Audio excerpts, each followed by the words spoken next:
Good afternoon everybody. I hope we're all having a lovely Wednesday afternoon so far. We have started the show today here at Old Donyo in Kenya, and I think we might have 1 ton on the far left hand side of the screen here. Oh my goodness, isn't this exciting? Check at this incredible elephant tusker that has decided to join us for the start of the show today with all of his Askari friends. So my name is Kerry Dupree and I will be your guide this afternoon here live at the waterhole. Don't forget to send through those questions and comments. Head across to our website to register, ask any questions, send us your anything you'd like us to see today or keep an eye out for. My topic of the day today is going to be leopards. We're going to be talking a lot about leopards today, so I'm going to ask our viewers lots of questions about leopards today. So you can use the QR code on the screen displayed now. There is also an option to use the WhatsApp line too. Don't forget to send us your comments and questions. How exciting! So Eric, yes, what a way to start the day with this big boy. I might be mistaken, but I think this is definitely 1 ton that is on screen here. So folks, please take this incredible view in, because he doesn't hang around for very long. Every time I have had 1 ton on screen, seems to drift in and very quickly drift out. So yeah, this is a very big boy, and we are very happy to have one of these magnificent tuskers with us this afternoon. So Grace is asking, is 1 ton the leader of this elephant herd?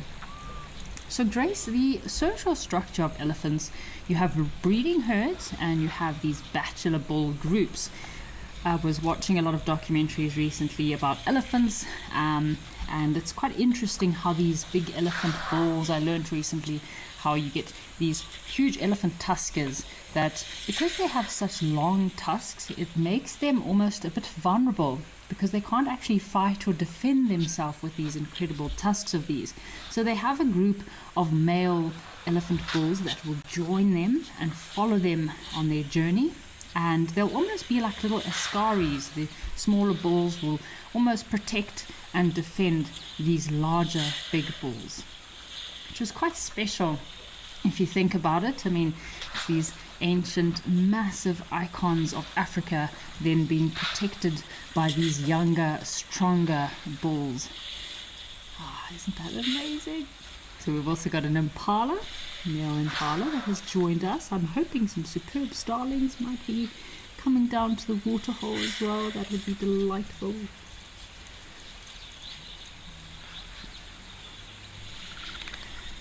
So we have another question from Kelly, and Kelly's asking, he must be more than 1 ton.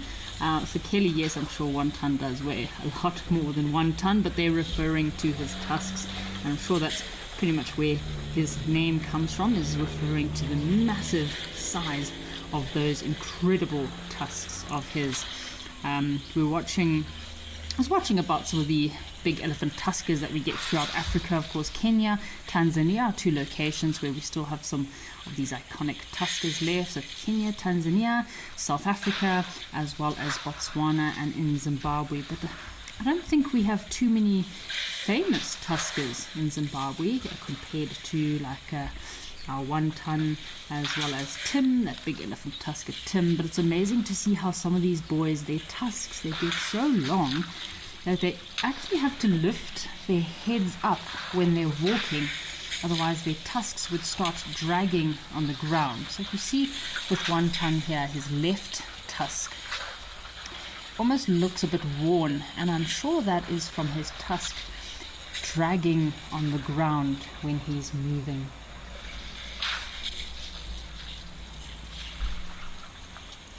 So we've got another comment coming in here from about 1 ton and his name. Apparently the name 1 ton originated from Richard Bohan from Big Life Foundation, and it comes from Richard's racing youth when he would get his cars up to 100 kilometers an hour, or 1 ton. This is normally a bit of a quick reference used to name this elephant. So yeah, amazing to have this elephant bull with us. So Moriel has sent through a comment. Hello, do elephant herds charge at other herds? If so, do they do it for other reasons than protecting their young? So Muriel, elephant herds can have quite a bit of interactions and altercations while at a watering hole. Especially when they're arriving. Meetings and greetings can often be met with a bit of angst or a bit of frustration. Oh, have a look at this incredible elephant. Isn't this special? If you want to take a few screenshots of this special elephant, I think now is definitely the time. So I have a feeling he's going to move off very quickly. So yeah, there's lots of communication that goes on amongst elephants. A lot of the communication of these elephants is through infrasound, so through the ground and through very high-pitched rumbling sounds that are not quite audible to the human ear. So we don't actually hear most of the communication that goes on between elephants, but they do communicate a lot. Apparently, there's been about some of the researchers studying elephants in Africa have recorded between 7 to 10 different kinds of communication within elephants, but I know of many different elephant calls that have been, or sounds that have been recorded that we cannot hear ourselves. So yeah, it's incredible how they communicate. When they're arriving at watering holes, you often hear the cows might be very protective over the young ones. Sometimes the bulls try and get a bit feisty with each other, young bulls fighting with one another or get too close to the calves and the cows. Cows don't always like these big bulls around, so there's definitely lots of interactions that go on between these elephants.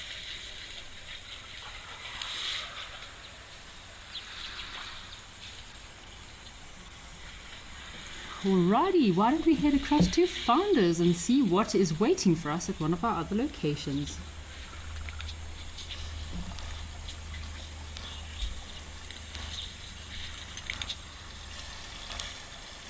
Oh, hello! So we've got some other giants here in the Eastern Cape of South Africa.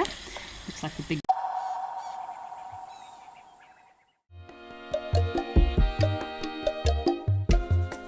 My name is Amy, and today we're going to be doing things a little bit differently.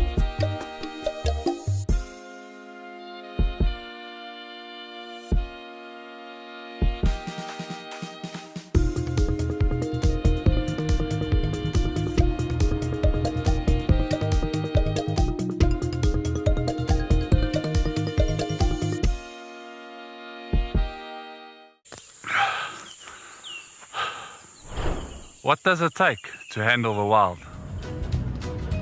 Balance. Determination. Focus. Yaku!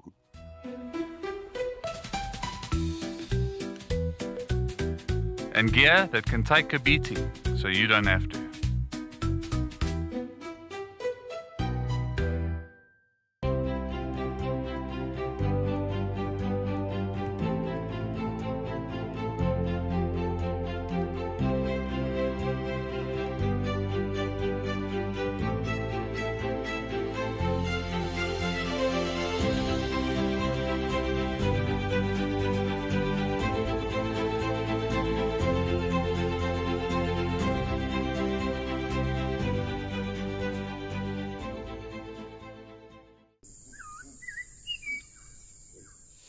Some ellies that we're approaching now.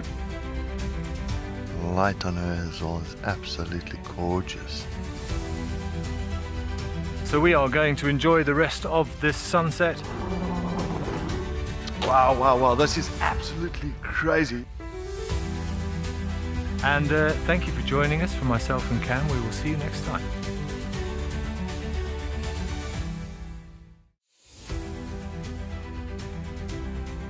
Some of you out there are brilliant at identifying hyenas. Now, why do you think people have got this huge misunderstanding about reptiles? Right in front of me there was the face of an astounded buffalo bull. This is live and interactive, so everybody, if you have any questions and comments, please do send them through and let us know what you would like.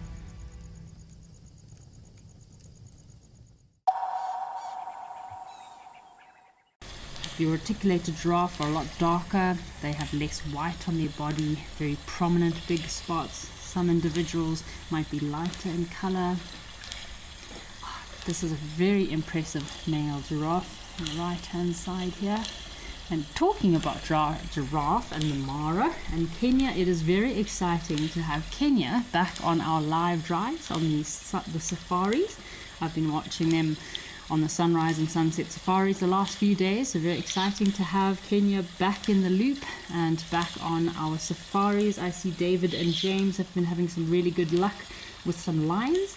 They have had some really cool lion sightings, 2 male lion sightings, feeding on a buffalo, and then I think this morning there was some female lion or a pride of lions that were very lazily lying around in the grass. So lovely to learn about all these really awesome sightings that they can get in the Kenya, and learn from David and James about this incredible location that's back on Wild Earth. Wow, check it, all these giraffes. How exciting. It's not a common scene here at Founders. Yes, we get the rhinos that come down for a drink very often, and the warthogs having a bit of a wallow, but it's not very often that we see so many giraffe here in the Eastern Cape. I'm sure these giraffe in the Eastern Cape must have adapted to feeding on less taller trees. The Eastern Cape is known, you can see the landscape just in the distance there. There's not very many tall acacia trees. I'm sure they feed on the more shorter, shrubby acacia trees in these open plains. So talking about the live drives, I've been watching the drives the last couple of days. Steve has also been having some great luck with his leopards. Apparently they had 4 leopards yesterday morning and 3 leopards this morning. So yeah, I know Rulani, I think he found Rulani this morning. So really cool to see all those leopards over in Chitwa. And Ralph had some lions in Amakala, also sunning themselves and being typical flat cats this morning over in Amakala. So yeah, lovely to see what everyone's up to. Amy also had some buffalo over in Sandringham, some buffalo, and a really cool sighting of a ground hornbill in a tree with its wings open. I don't know if it was sunning itself or what it was up to, but it was quite strange behavior, but it definitely was posing very nicely, that ground hornbill. So we're very grateful to spend some time with those incredible birds.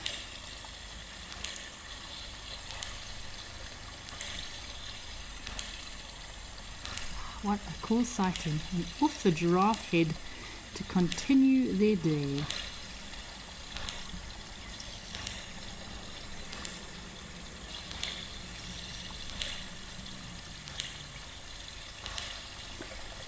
So we have a question here from Brian, and Brian is asking, hi Kerry, do elephant lungs get affected when they dust bath?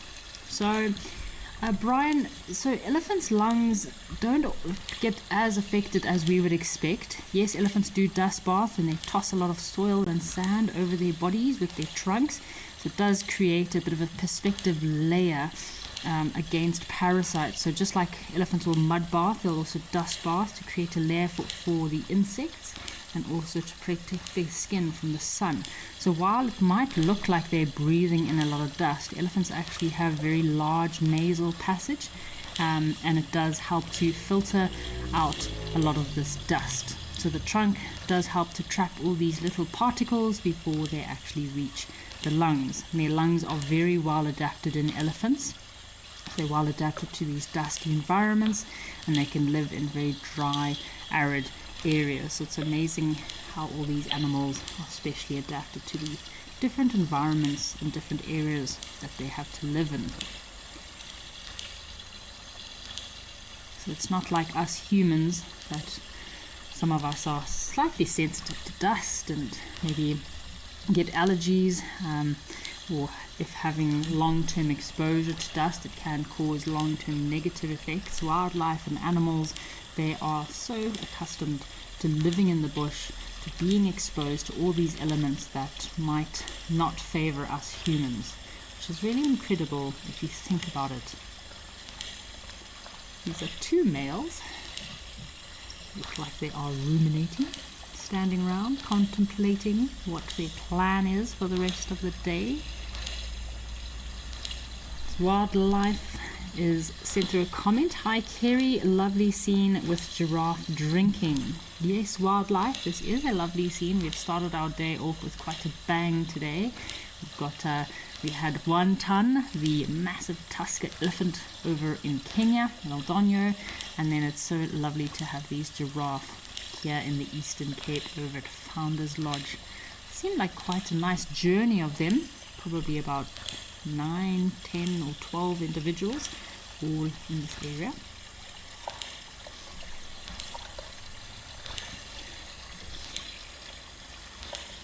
Alrighty folks, why don't we head across to our black eagle nest and see what's happening with that little fledgling.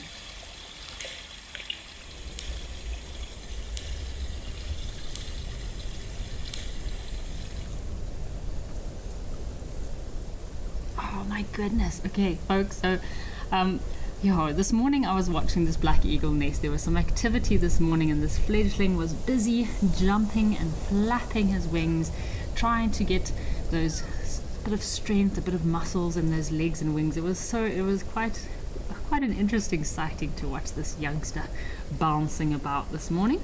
Looks like he is having his, is it breakfast or lunch, maybe early lunch or brunch. So you can see the adult is on the right hand side of the nest. And this is this youngster that we have been watching growing since he was just a tiny little ball of white fluff. Can't see exactly what he is feeding on, but I would guess it's probably a hyrax. So these black eagles are majority, or Verreaux's eagle, majority of their food that they prey on is your little hyraxes.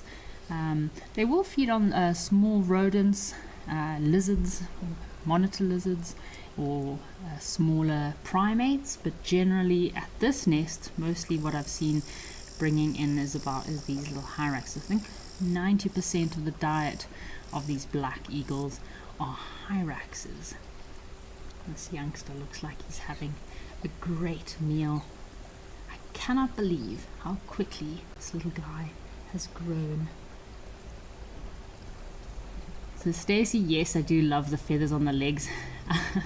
They do look like pajama pants. If you have a look, folks, so the adults, these black eagles, the adults are very dark black in color. This youngster, it's over the last few weeks, he's just been changing and going brown so quickly. So in larger birds of prey, it can take quite some time before these youngsters actually develop their full adult colors. I think in black eagles, it could take anything between 3 to 3.5 years. But I know in some large birds of prey, like your bateleur, it can take up to 7 years. African fish eagle can take up to 5 years before these youngsters are fully mature and have their full adult colors. Oh, wow.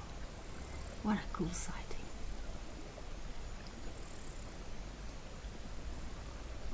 So we got a comment here from Alzumi Limbri.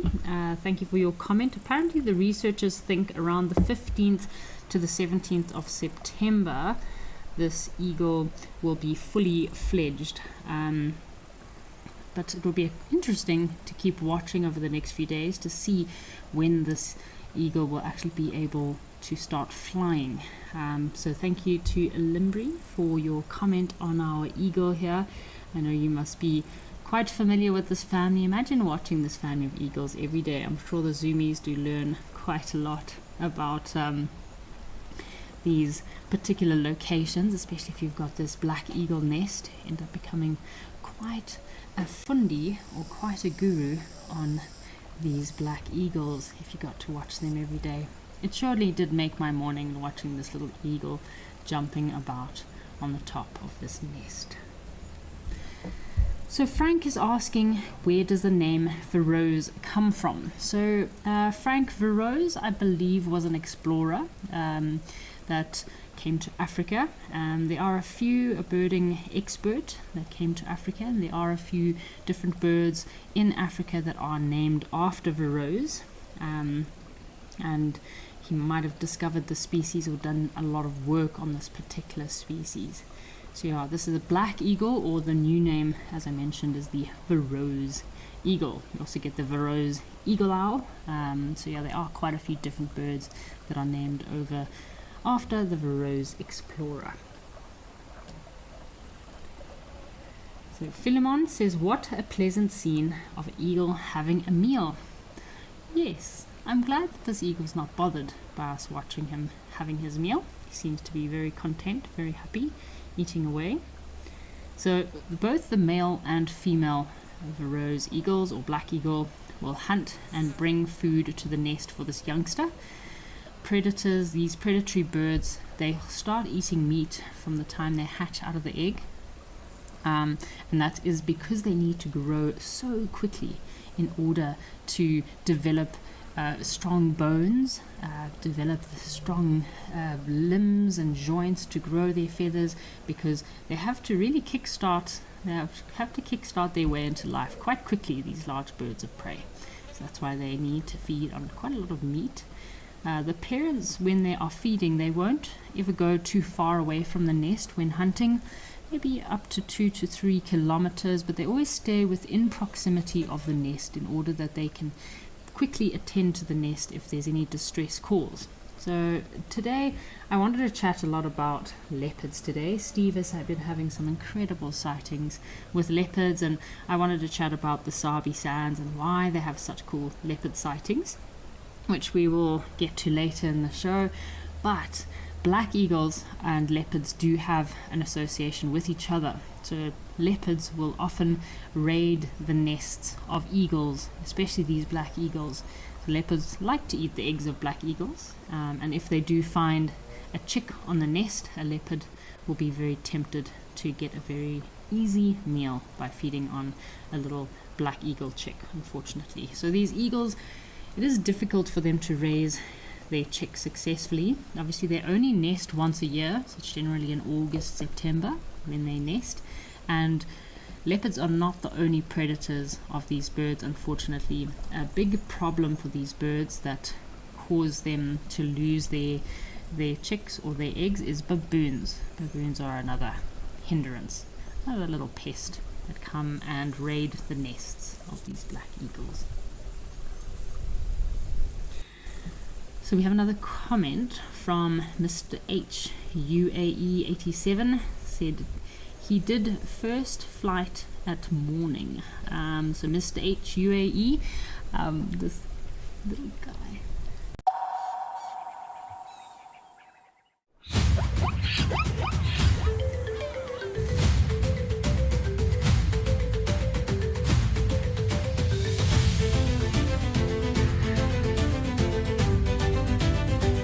Oh, wow.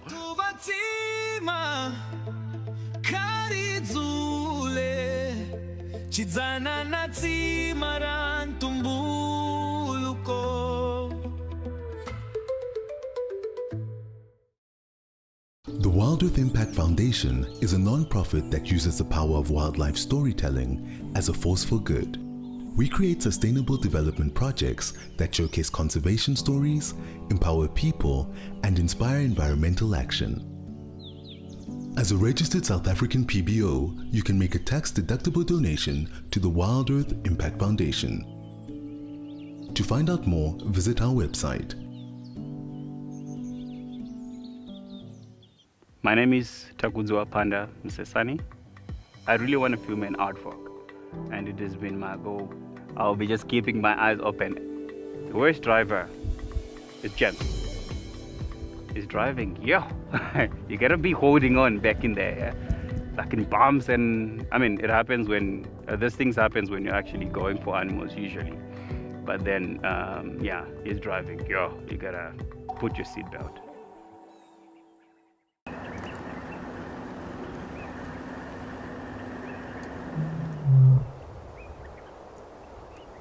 Can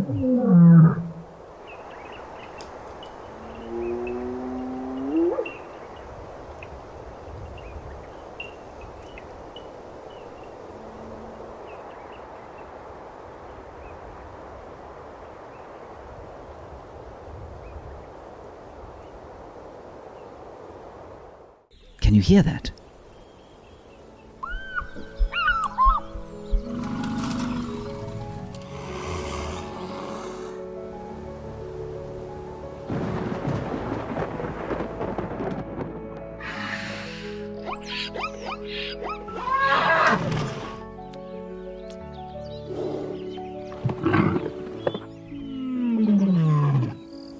The wild is calling.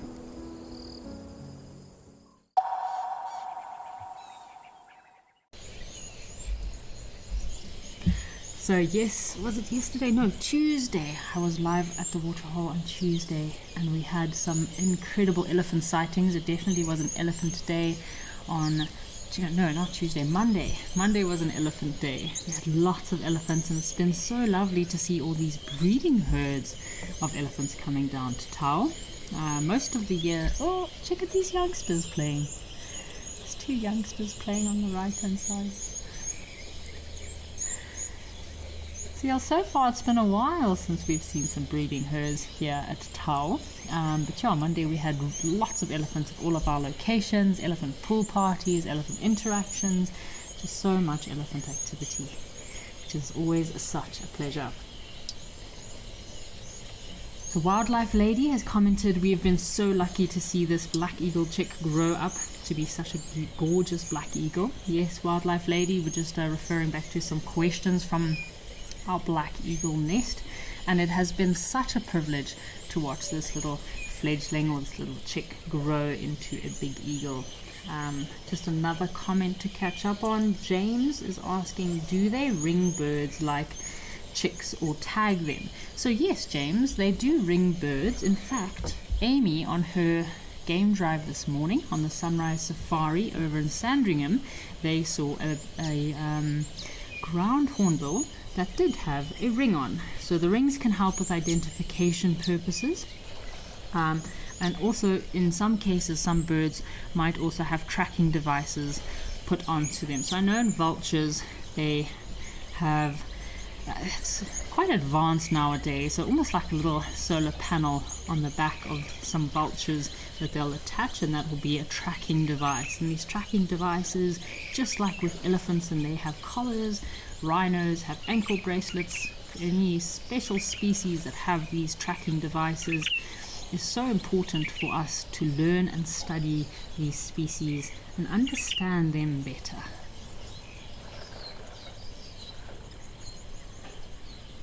So Richard's comment, not a breath of wind, look at those reflections. Yes, Richard, it does look like a very calm day here in Tau, over in Madikwe in South Africa. Very lovely reflections. There's been some incredible photos coming out lately from people on safari in Africa and guides from hides, sitting patiently watching for the wildlife, seeing what comes out, getting some very pretty silhouettes in the sunlight on that sunset, and beautiful kind of reflections in the water. Look at these reflections. Wow.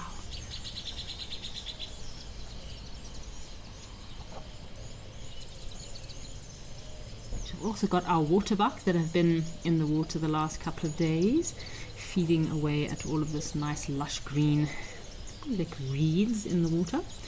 I think we had some white-faced whistling ducks here early in the week.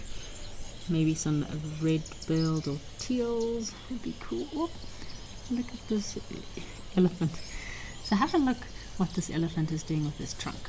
So the elephant looks like he was mud bathing, and often what you'll see with elephants, if they've been mud bathing and then they want to drink, they will clean their trunk before drinking. So often they'll splash away at the water or soak up some water and splash it out in order to clean their trunks. Elephants don't like to drink dirty water. Oh, looks like we've also got some zebra coming to join us.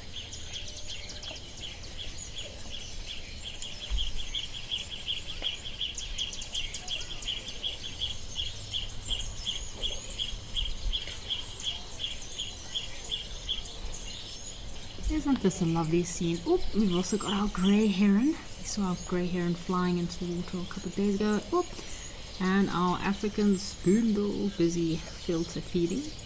Wow.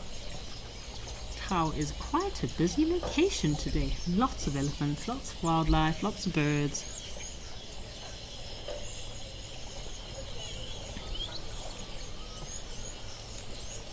It's quite interesting vegetation around Tau. You can see we are in our dry season, so it looks very dry and hot out there. I know we are heading into our summer. Winter is definitely over. It's going to start warming up quite a lot. If you're out and about there in the bush, please don't forget to stay hydrated, just like these elephants are down here at the waterhole hydrating themselves. Us humans, we must remember to stay hydrated. It's getting very warm. But yeah, the vegetation is quite interesting at Tau. I do wonder where the elephants get enough food. I think they must have to move quite far distances here at Tau in order to find enough food. But I have seen them during the dry season. The elephants do come and feed on these reeds, also inside the pan itself.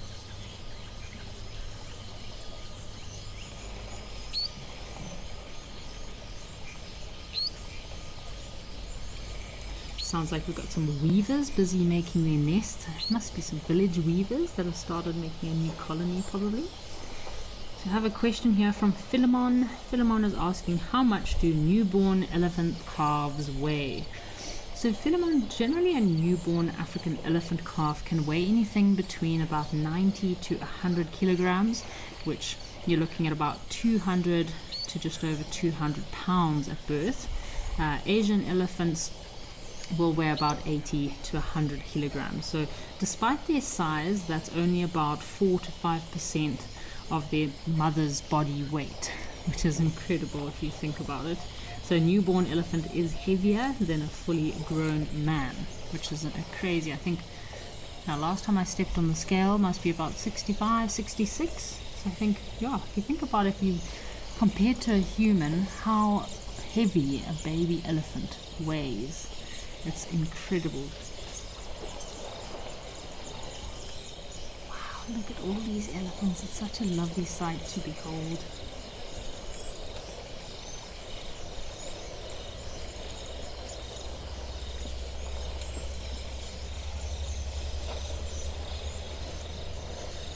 There's elephants everywhere.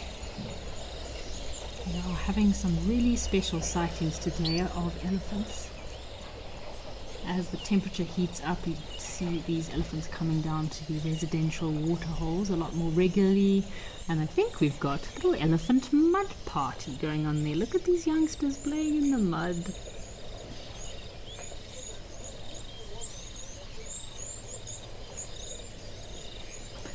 Ah, cute. 3 youngsters down on the ground playing in the mud. So we have a question from Mr. Ellie Mental is asking, Kerry, does fledge mean when the eagle flies for the first time or when it leaves for good? So Mr. Elemental, a fledgling means the stage when a young bird grows its flight feathers and is capable of making its first flight. So once a young chick has fledged, then that does mean that it has fully developed in its flying feathers and is able to fly and has left the nest. So many raptors, just like eagles, will fledge, so they'll fly short distances and then return to the nest or stay nearby or fly from branch to branch or tree to tree or rock to rock close by in order to kind of get their training wheels with regards to flying, strengthen those wings of theirs. So they'll still be fed by the parents for a few weeks after they have fledged, but eventually once they're fully independent, they will disperse further and further away from their natal territory, and that's when they have now fully fledged. We're just talking about our black eagle or our rose eagle that we were looking at earlier. Oh, and we have a hammerkop.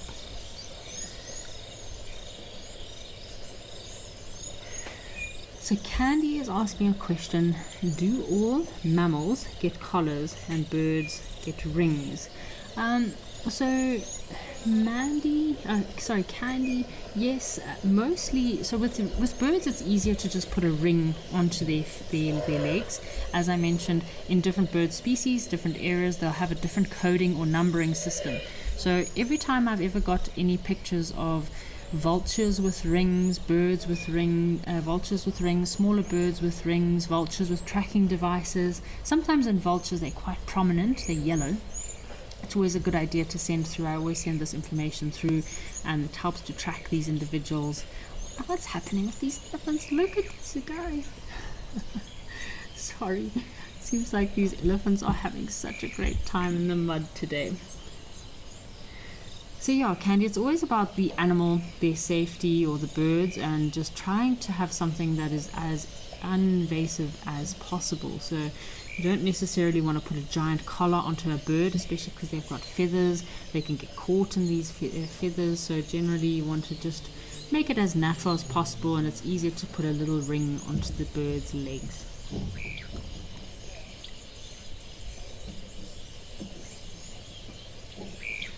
Darkmane Lover is asking a question about elephants. Darkmane Lover is asking, Kerry, do elephants migrate extremely long distances in search of food and cleaner water? So Darkmane Lover, we were chatting a lot about elephants this week, and how elephants, especially elephant bulls, can move very far distances. I mean, anything between, generally if an elephant bull is in an area where there's a lot of food, just if he's grazing and moving, he can move between about 10 to 20 kilometers a day. That's if he has enough food.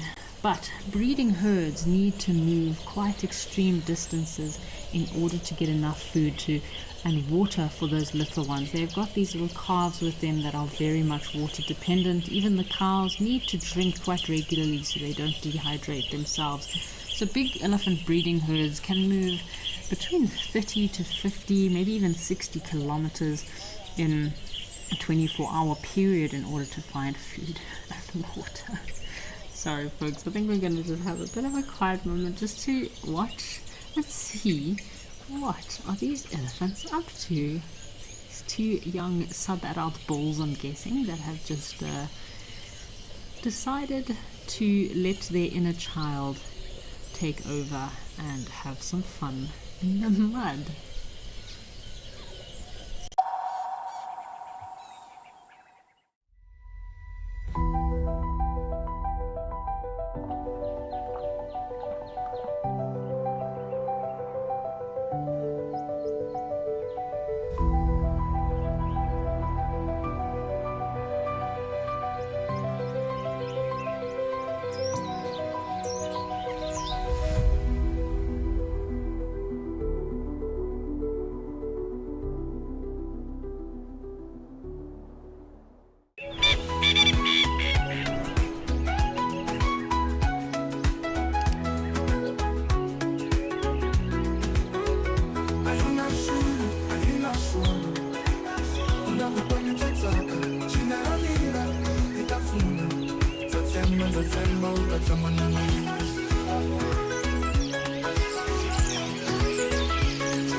My full name is Maxine Gaines. Most people that know me really well call me Max.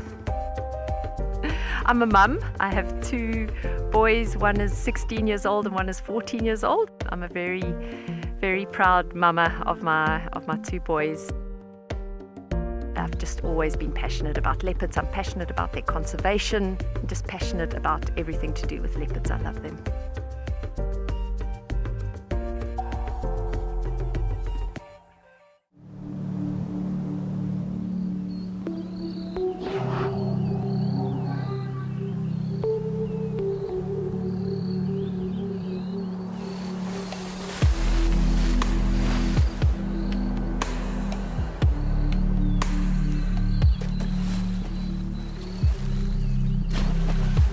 Hyenas love bathing.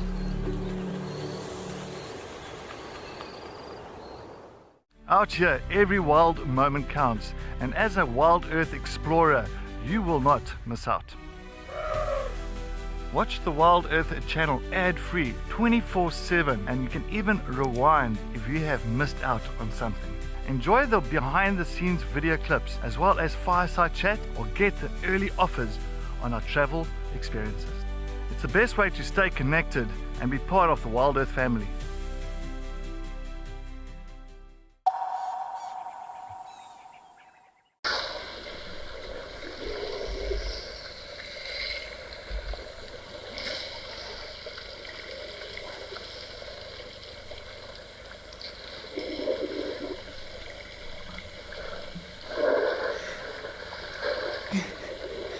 Okay folks, I know there's lots of activity at the moment, but there's some interesting behavior with the heron at King's Camp. So let's quickly link across there and see what's happening with this heron.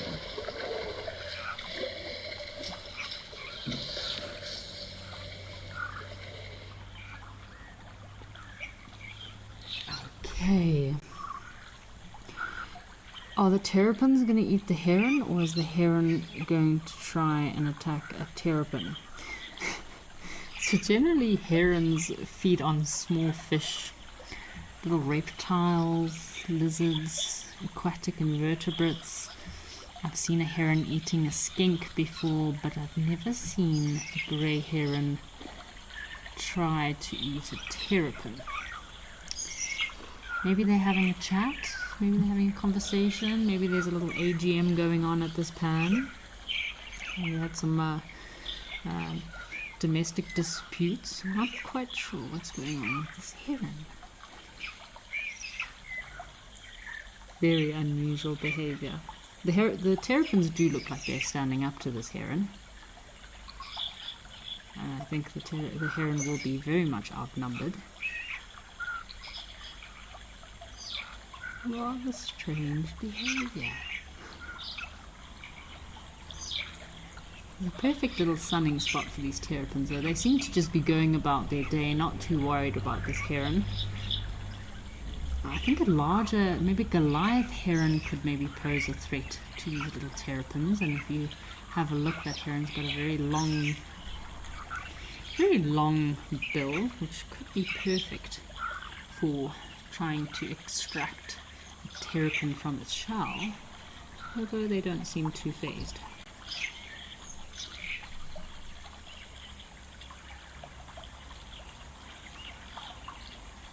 Definitely something I've never seen before. That's what I do love about the bush and wildlife and nature, is every day you learn new things, or you see things that you never expected to see. Maybe the terrapins are starting a little army and they're trying to evict this heron from the pan. Looks like our grey heron might be going into breeding plumage. Looks like he's got some very fluffy, frilly feathers on his back. He's definitely got those long trail feathers, which almost look like a little ponytail coming from the top of his head. Okay, I think the heron has lost interest. Maybe they were having a staring competition. So talking about birds, just getting back to a few birding questions. So Mr. Elemental is asking about our black eagle regarding the date of the fledgling between the 12th to the 19th or 16th of September. So Mr. Elemental, I think what our Zoomy was trying to share with us is, or the researchers were trying to share with us, is what they have estimated is a date range where this young eagle could start trying to fly or could start trying to leave the nest, is probably coming up sometime soon around the middle of this month. It doesn't mean we won't see him again. As I mentioned, when these young eagles start to fledge, they will also return to the nest. If they're tired or want a bit of a break for their wings, so they'll still fly around the area, just strengthening those wings of theirs. I hope that answers your question, Mr. Elemental. So we all need to keep an eye out. Might be the last few weeks that we regularly see that black eagle on the nest before it takes off, starts going off into the world.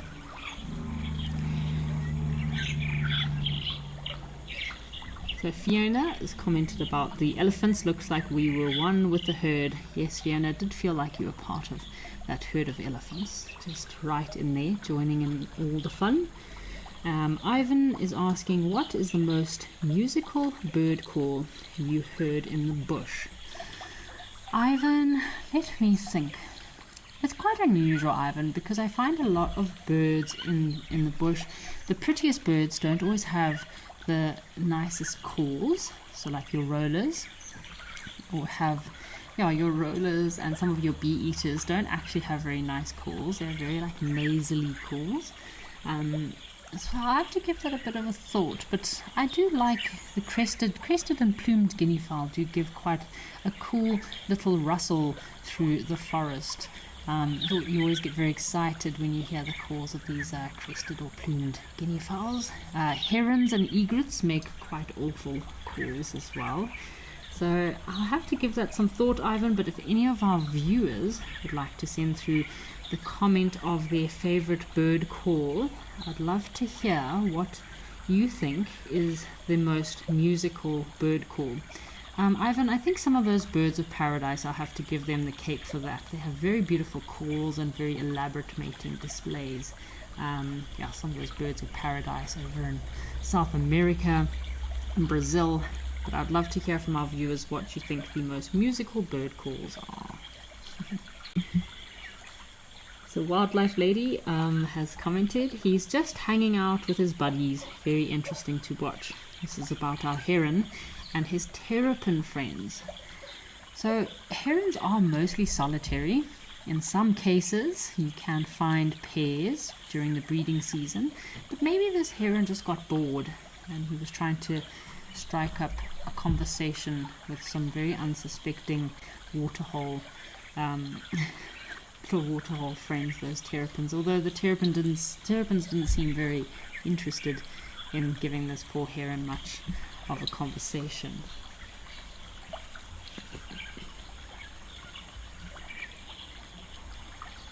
So we have another question from Ace, and Ace is asking a question about swans. So apparently Ace saw some swans being tagged over in the UK, and Ace is asking, do you have swans in South Africa? So Ace, we don't have swans that naturally occur in South Africa.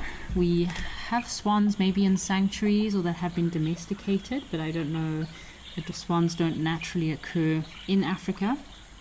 But I do know a fun fact about swans. The mute swan is one of the largest flying birds in the world. I think he comes in first place over the red-crested, the Corey bustard, because the Corey bustard has a period of time when... Oh, what's happening there? Got some Cape turtle doves. I thought I saw some activity. Maybe our heron is trying to hunt. Ooh. So yes, the mute swan is a very cool bird, very large, big bird, flying bird, but unfortunately we don't get them naturally occurring in South Africa. Spas Iankov has commented about the bird call question I asked earlier, and Spas has said, for me, I like starling calls and bee-eater calls. They have one of the most interesting calls.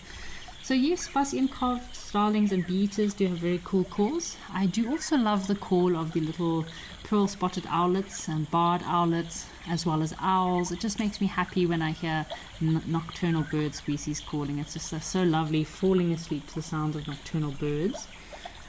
Spas, also to comment on your starlings, you find some of these birds like drongos, fork-tailed drongos, can often be mimic other birds. So I've often heard fork-tailed drongos mimicking owls or little pearl-spotted owlets. So very cool to hear that, although not cool when you find out it's just the drongo mimicking another bird.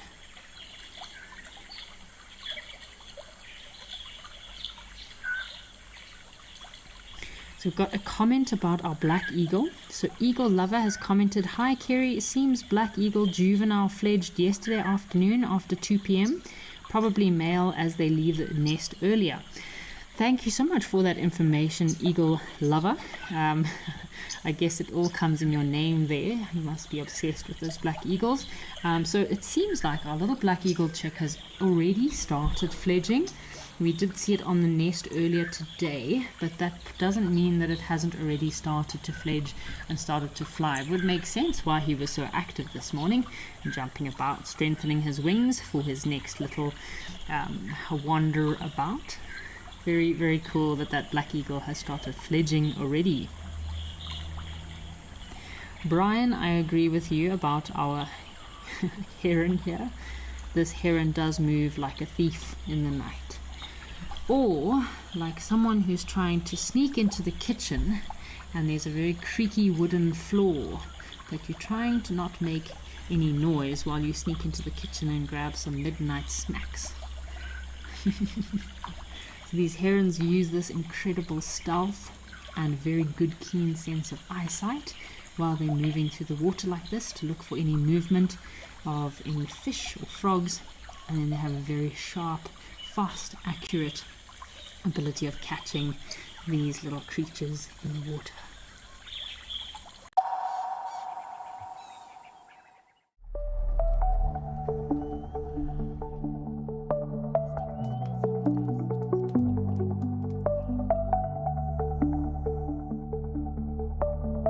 Let's go and take a look. See you out there.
If you love watching Wild Earth, here's a little tip.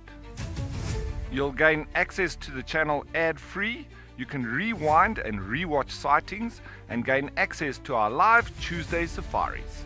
There's also behind-the-scenes videos, fireside chats, and every safari live episode, whenever it suits you.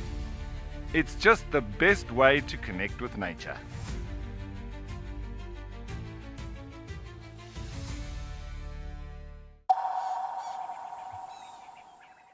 And that disturbs any fish that are in the water, and then they very quickly catch these disturbed fish. But hummerkops are frog eaters. I'm sure hummerkops must have some sort of French descent, because hummerkops do love frogs. Come on, Mr. Heron, are you going to catch a fish for us?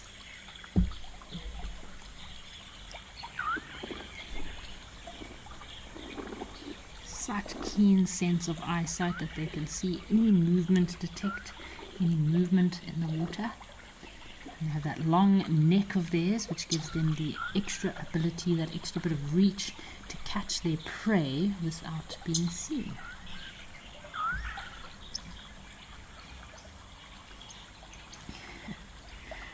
Alright, well, we're going to leave our heron in peace and head over to Tembe to see some more elephants.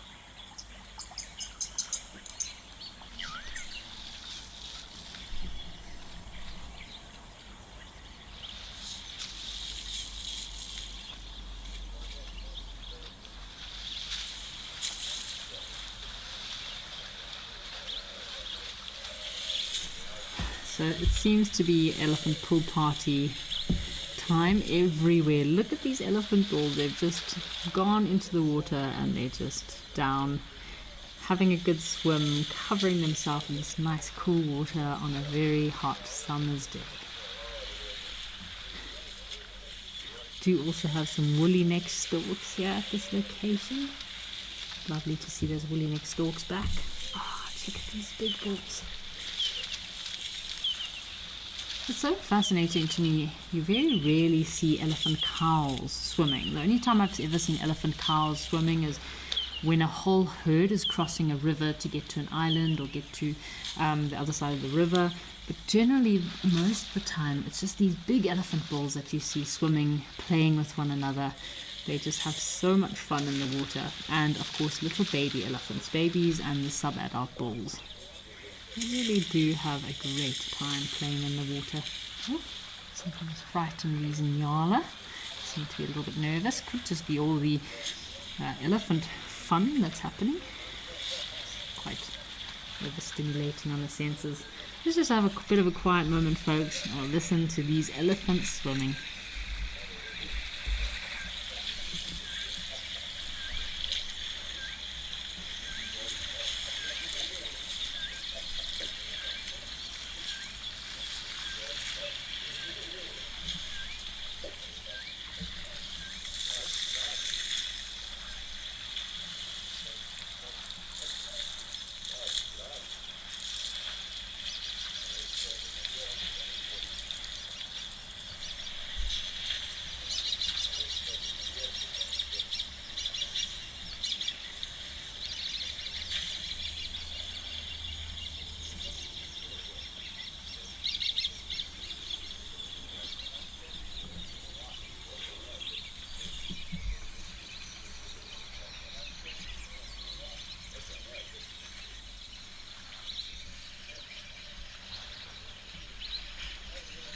It's so lovely to just listen to all the sounds of timber here, the elephants playing around in the water. Also heard some brown-hooded kingfishers. Looks like there could be 2 brown-hooded kingfishers around. There we go. Impala were quite wary and quite alert, so it's always a good thing to look out for any predators. Maybe the lions come down for a drink. There are leopards that do occur in Tembe as well. They do have the big 5. So Hannah sent through her comment. Hannah says, looks like it's pool party season already. Can't believe how quickly the seasons have changed. So yes, Hannah, I'm not too sure where you are watching us live from today, but I'm in Johannesburg and I was in Mabula not too long ago, and yeah, definitely over the last 2 weeks summer has made itself known that it is summer season. Summer is definitely here. It's been heating up quite quickly. When I left Johannesburg for Mabula, you were pretty much wearing long clothing every day, jeans, long sleeve shirts and jackets. Came back from Mabula and I could not think of anything worse than wearing a pair of jeans right now. It is quite warm, so I'm sure those fans are going to be on overdrive. Definitely good weather for a nice cup of iced tea or iced coffee and a nice pool party, just like these elephants are enjoying.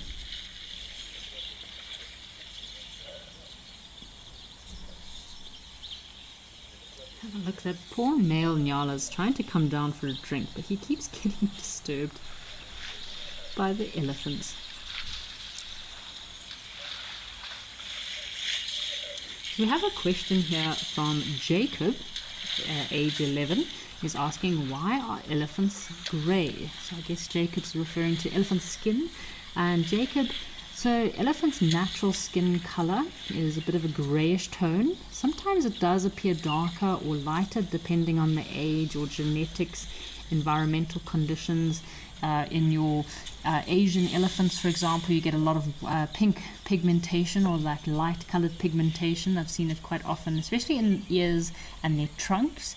In forest elephants, I have seen also a bit of pinkish pigmentation as well in the trunks and the ears.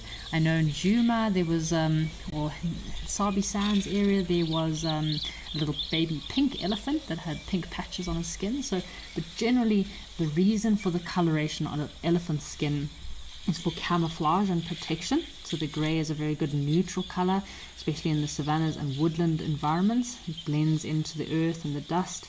It also helps with the dust and mud coating. So elephants do constantly dust bath and mud bath, as we're seeing, and it does help them blend in very well. It's also very good temperature regulation. So the skin is very thick but full of tiny little wrinkles and creases, and that helps to maintain some of the coolness and moisture that it holds in water and mud, which helps to cool down their grey skin. So I hope that answers your question there, Jacob, about elephant skin. It's amazing how thick their skin can be. In some individuals, on some parts of elephants, their skin can be almost an inch thick, and that's to help to protect their bodies as well, especially from fighting and from other individuals. Nice to see some nyala coming down to drink. So one of the favorite prey species of leopards are nyala. Leopards do like to take down smaller nyala. It's a great food source for a leopard. So Karen is asking about, are elephants diurnal? So Karen, elephants pretty much only sleep between 2 to 4 hours within a 24-hour period. So because elephants, they only digest about 40% of their food that they eat, they need to constantly be eating. A big male elephant can eat between 120 to 150 kilograms of vegetation in a 24-hour period. So they're always moving. So even at night, they're constantly moving, constantly feeding. And I find they tend to sleep more during the heat of the day. So we mentioned that summer is upon us, and often what you can find is these big elephants, they'll be resting up in the shade of these acacia trees during the day. And the reason elephants cannot sleep, especially on their sides for too long, is because it would compress their lungs and would make it difficult for them to breathe. So yes, the little baby elephants can lie down and have a little power nap for a few hours, but it's easier for them to get up. When these big bulls or cows want to sleep, often you'll find them kind of leveraging themselves up against a termite mound or a little embankment or a tree to make it easier for them to get up, because they are very vulnerable when they're lying down, elephants. Just like giraffe, when giraffe bend down to drink, does make them quite vulnerable. So I wanted to chat today about leopards, folks. We've been seeing so many leopards in Sandringham. Steve had 4 leopards yesterday on the sunrise safari and 3 leopards this morning, which is just incredible to think of it. Like, all the places I've guided, especially in Zimbabwe, if you see 1 or 2 leopards a year, that's, your sighting of the year. So I was wondering why. Why do they see so many leopards in the Sabi Sands, and why are the sightings just so incredible?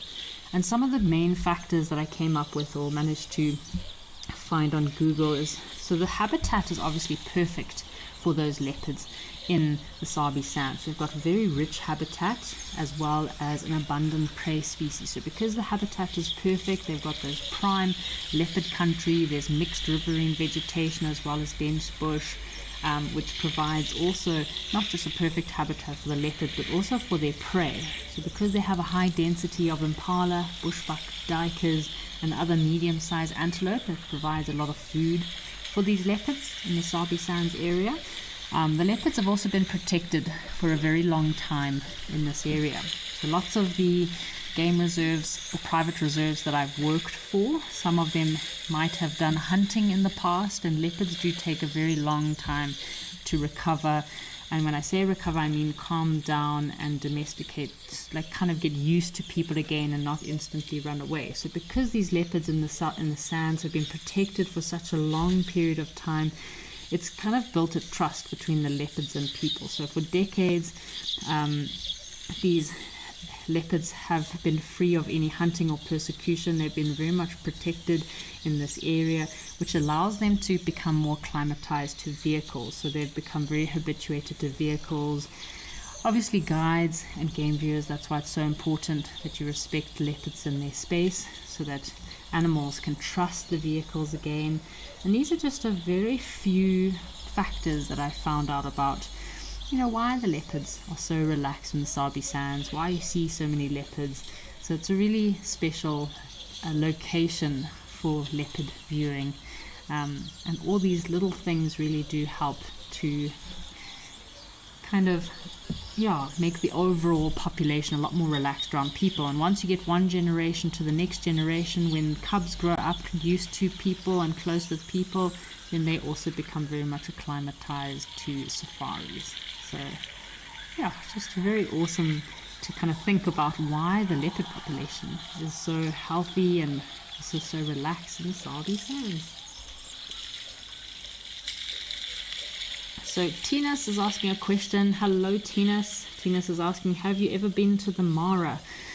So no, Tinas, I have not been to the Mara yet, but I have been watching all of the drives that have been, since the Mara has been back on screen, and it's been so awesome to meet David and James. So David, the guide naturalist, and James, the cam-up. And see what they have to show us in the Mara. So far we have seen a few individuals from the Topi Pride. I think we saw those 2 males were from the Topi Pride, and then some of the lionesses from the Paradise Pride. But apparently the Topi Pride is one of the largest prides in the Mara. It's interesting to learn from David about the lion population, and seem to be very healthy and fat at the moment. Oh, have a look here. Our woolly neck stalk is grooming himself. So Cameron is asking, do elephants get cold? So Cameron, no, generally elephants don't get cold. As we mentioned, they've got very thick skin. They do also retain a lot of body heat from being out in the sun all day. So that does generally help to tie them over throughout the night. I know I've had some viewers asking in the rainy season, do elephants get cold with the rain? So they have very fast immune or metabolisms, as I mentioned. They only digest about 40% of their food, but their metabolism or their immune system's very strong. Sorry about that. Some vehicles driving outside. So elephants don't necessarily get cold, I would say. And if they are cold at night and it is raining, you will see them seeking refuge in very thick forested areas, or they might move to higher areas which are a bit warmer in order to get away from these very low-lying cold areas. But because elephants have such thick skin, some places they think their skin can be anything between 1 to 2 millimeters thick. It does help to insulate their body heat quite a lot, keep them nice and warm.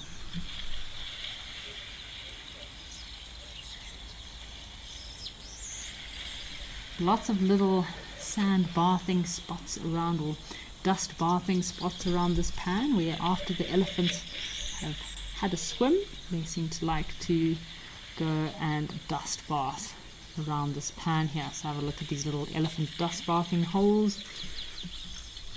Also, one of my theories as to why the elephants here in Tembe have such healthy long tusks is because there's lots of salts and minerals in the sand here in Tembe.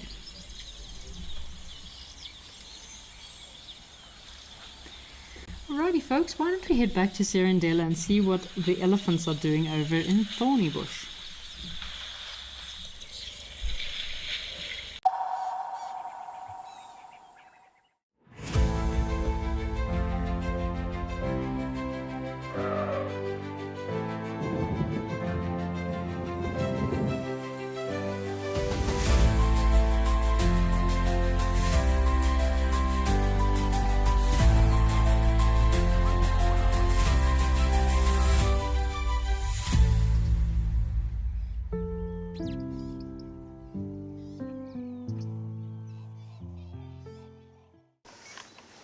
Even a hyena coming into the action as well now. Oh my word! She's stalking the hyena now. Leopard, hyena, lion, all together in one shot. Oh! Whoa. This is action-packed.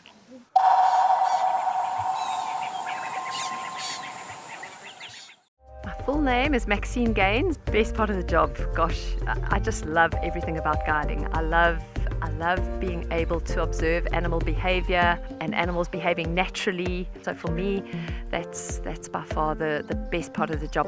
And so what we do here at Wild Earth is develop those connections with the people that are viewing, and maybe just light a little spark that says, you know what, I want to be involved in protecting this ecosystem.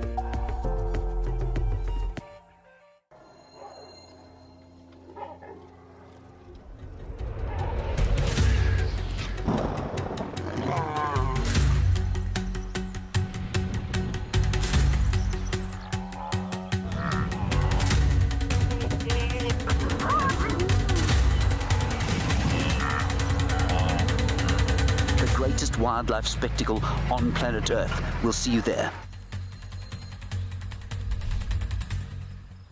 Out here, every moment counts.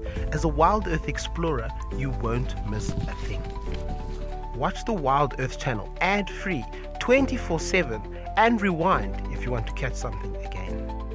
Enjoy behind-the-scenes videos, fireside chats, and early access to travel offers. It's the best way to stay connected and be part of the Wild Earth family.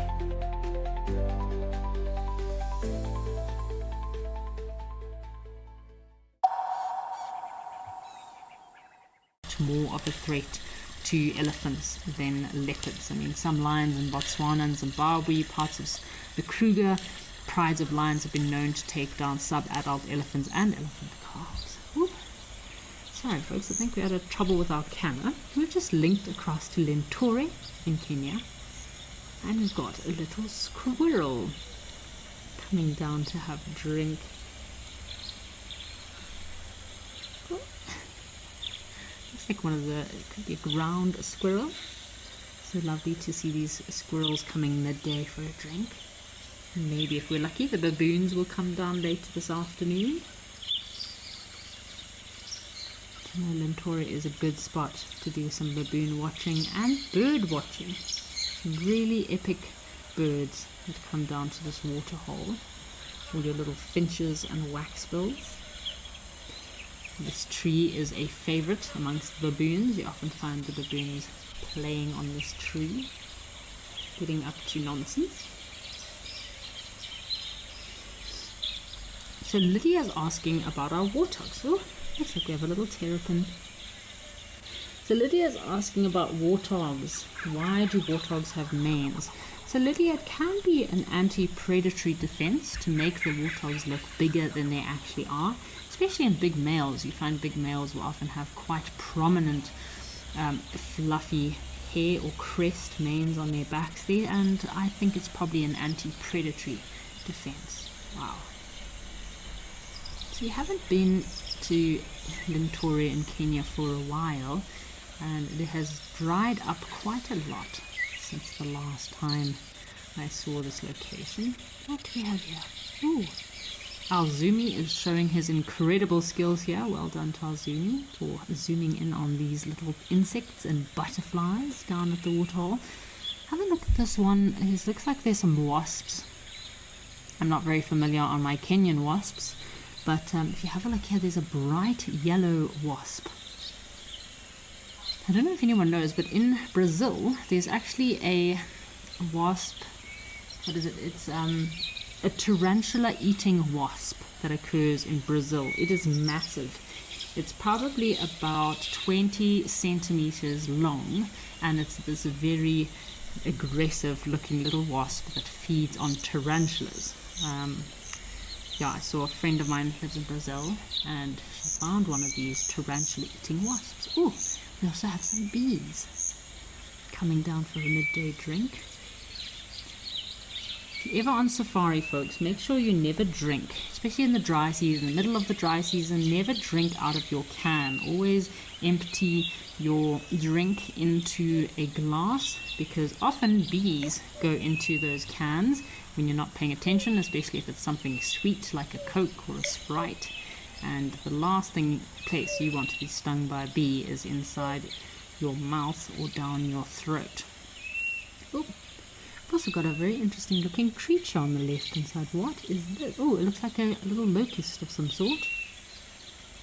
Also making his way down to the waterhole for a drink. So this is what's so special about when you don't have big mammals at a waterhole. So there's so many more little creatures that need to come down to a waterhole to drink. But if elephants are hogging the waterhole the whole time, you don't often get much of a chance to pay attention to the little things.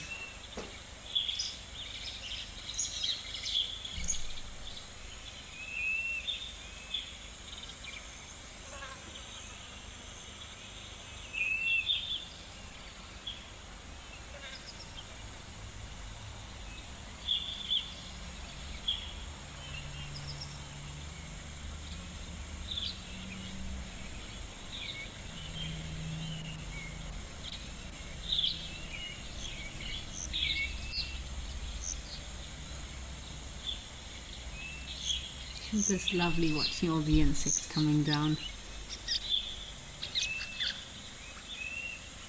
So these little butterflies, I'm just having a look, they look like they could be from the Celastriana family or holy blue butterflies.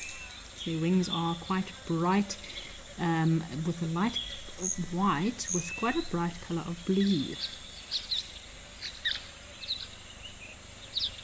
A bit of a pale underside, little black spots.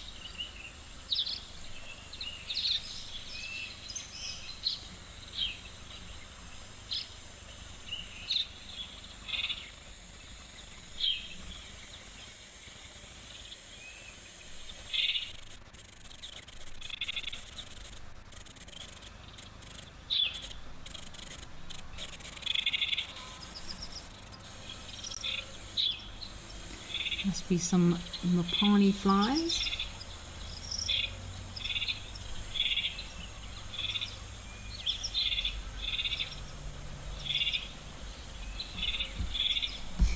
Alrighty folks, why don't we go and have a look at some little goslings at King's Camp.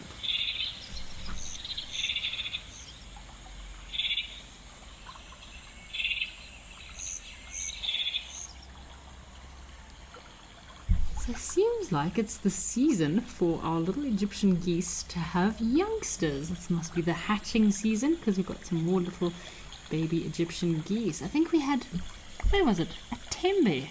Must have been a tembe on Monday. We had some little baby Egyptian geese. Egyptian geese do mostly feed on grass, reeds and grass seeds. Oh, have a look at this. Isn't this a lovely scene here? I don't see this very often. Isn't that adorable? See the adults, very pink legs.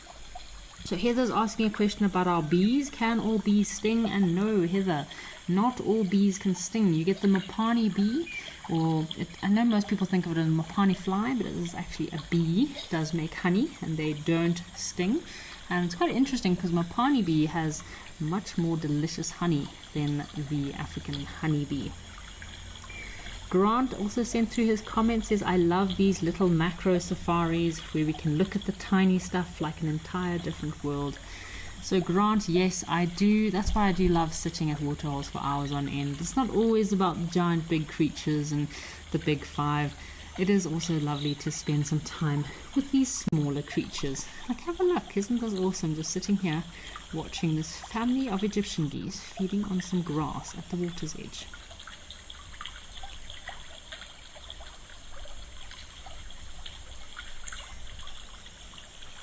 So I think they must have like peak periods during the year. I think there's 2 nesting periods during the year, because I know of early in the year, so generally January, February, there's a period where they'll often nest, but they must have 2 periods during the year where they nest. But again, I learned with ostriches, in different areas you'll have ostriches that will also nest at different periods of the year. So when I lived in the Drakensberg, the ostriches in the Drakensberg used to lay their eggs in October, and then when I moved back to Zimbabwe, there were ostriches nesting in August. So it all depends on the area, the climate, and the environmental conditions that might affect when birds lay their eggs or when they choose to have their nesting season.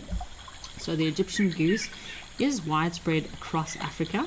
It is one of the very few African waterfowl that has also established very much a feral population in Europe as well as the UK. and they're quite distinctive with these brown patches and their pink legs. Quite noisy.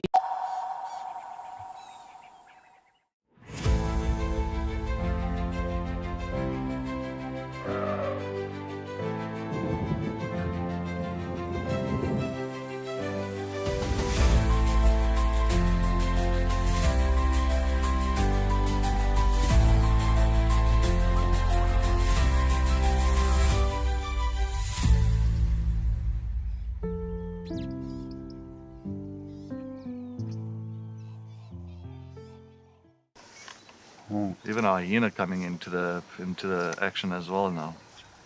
Oh my word! She's stalking the hyena now. Leopard, hyena, lion, all together in one shot. Whoop. Woo. This is action-packed.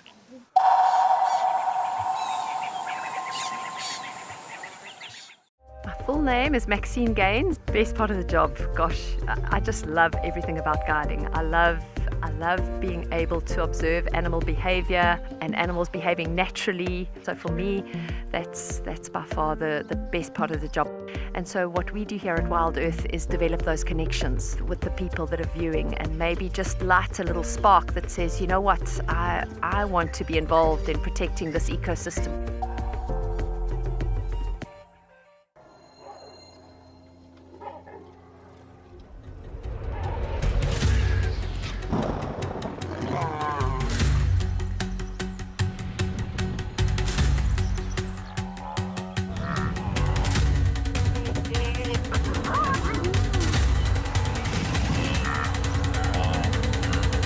Greatest wildlife spectacle on planet Earth. We'll see you there.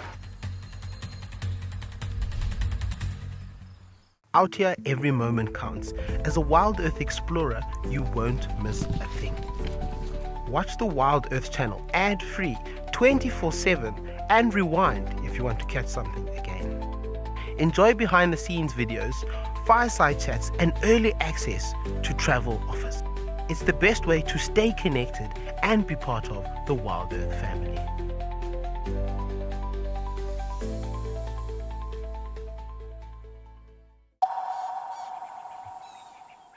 Have some funny stories about animals, and Cameron, yes, I do have quite a few funny stories about animals. Most of them are probably with baboons and warthogs. Also baby elephants can be quite humorous as well. But yes, there are lots of very interesting stories that a guide accumulates for campfire moments. Same pan we had our heron. Oh, here's our heron. Here's our grey heron that was trying to have a staring competition with a terrapin earlier. Look at these guys. It's a perfect habitat for them, lots of nice green grass. I think they would struggle in areas where there's not grass, but often you can see Egyptian geese up to 1 kilometer away from water, especially on airstrips and open areas where there might be nice grass seeds. So we have a question from Jackson. Jackson is asking, are all cuckoo birds parasites?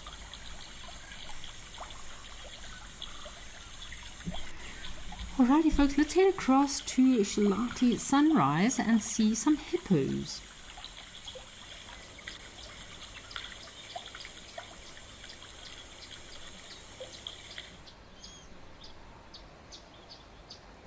Alright, so we are here in the Kruger, Shalati Sunrise in Kruger National Park, and we've got some very shy hippos that have disappeared in the water. Had a question from Jackson, was asking about cuckoos and if all cuckoos are parasites. So Jackson, not all cuckoos are parasites. The family Cuculiidae, or cuckoos, and road runners do have about 140 species worldwide, and about 60 species that are prominently brood parasites. But no, not all cuckoos are parasitic birds, but most of them, especially the cuckoos we get in Africa, are parasites. Parasitic bird is whereby one bird will lay their egg in another bird's nest in order to avoid all parental responsibilities. And some of these parasitic birds, like cuckoos, I learned recently that they don't just lay one egg, they'll actually go and they can lay their eggs in multiple eggs in multiple nests within their little home range, which is quite crazy if you think about it. A very good way of ensuring their survival. Having a look, it looks like we've got 3 big hippos. So over at Mabula, at the camp that we stay at, where Cam and I were staying, we have a little dam close by, and there were some hippos. I mean, before there never used to be hippos there, but because we had a lot of rain in the rainy season, this dam is now filled up quite a bit, and it's quite cool because it's very close to where we're staying, so we can hear the hippos calling at night. Very prominent sound of these hippos. It looks like there's 4 hippos. I don't know if it's a pod or males, probably a pod of hippos. I'm not seeing any youngsters. Yeah, so it's been really cool to get to know these 2 big hippo males that have been living close to us over in Mabula. Of course, there is quite a healthy population, at least 2 big pods, and then there's a few males that kind of move around, solitary males that move around from pan to pan. But it's been nice having these hippos here, so I've spent quite a few moments just enjoying the presence of these hippos.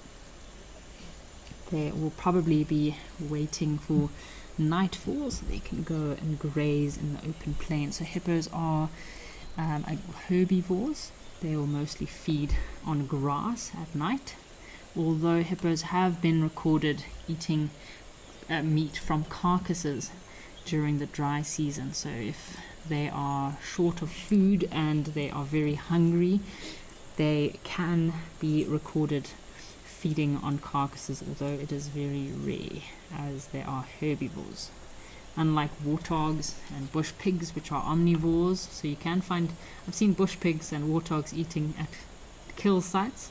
It's quite gross, but warthogs do actually love to eat stomach content of dead animals. Not the most interesting thing to watch, but over in Victoria Falls at Safari Lodge, sometimes we're lucky to get the warthogs coming down for the vulture feeding. But yeah, hippos will only feed on meat in desperate times when they don't have enough food.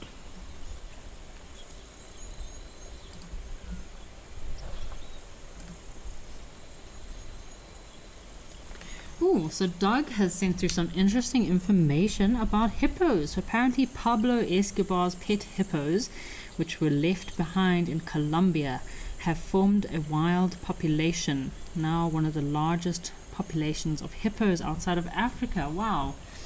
Thank you, Doug. That is a very interesting fun fact. I find it is always interesting to have these little fun facts to share. And as I mentioned, it's probably not easy to and not difficult to harbor a population of hippos, as long as there's a nice open grassy area somewhere close by. Hippos can munch away and will pretty much be happy. They just need water, some deep enough water with sandbags as well for them to rest up on, and some nice open grasslands close by. But yeah, very interesting.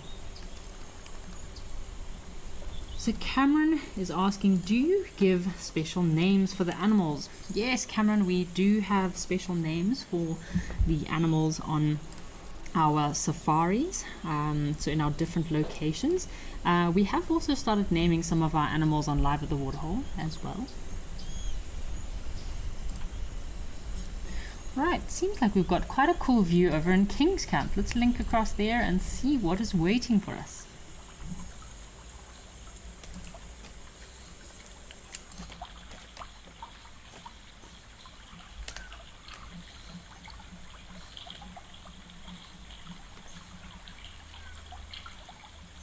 Isn't this an incredible view of some impala that have come down for a midday drink?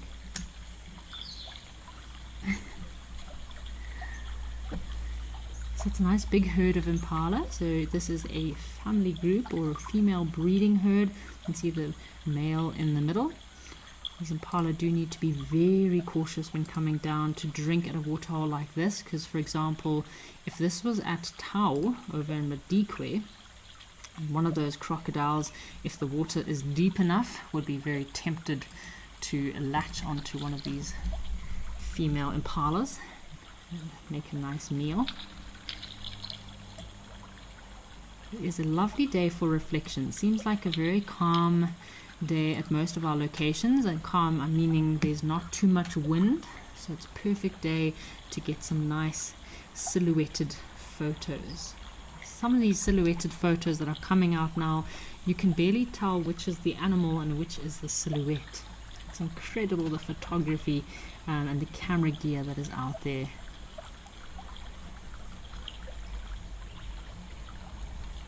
So surely, yes, we don't often see impala at the waterholes. Well, actually we do see a tembe and tau, and occasionally, we did see an impala over in Aldonio. So yes, we do, but I feel like they're not in large numbers like this. So it's obviously a very healthy population of impala here at King's Camp. One male impala can have a female breeding herd of anything between 50 to 60 individuals. During the rutting season, he does of course need to defend these females of his to prevent being kicked out by another male. So Lucy is asking a very good question about impala. Lucy's asking, why are impala the most common antelope found in Kruger National Park? So Lucy, I'll even go as far as saying impala are one of the more common antelope species found in southern Africa, and I think it's because they're so adaptable. So if you think of impala kind of like hyenas, so both of these two species are very adaptable to different environments. They're a very good indicator species as well. So if there's some sort of imbalance in the environment, you'll see the impala population will generally get affected first. But they also breed so quickly. As I mentioned, one breeding herd can have between 50 to 60 females. So that's 50 to 60 ewes to one male. And most of those females, so at least 25% of those females, will give birth every year.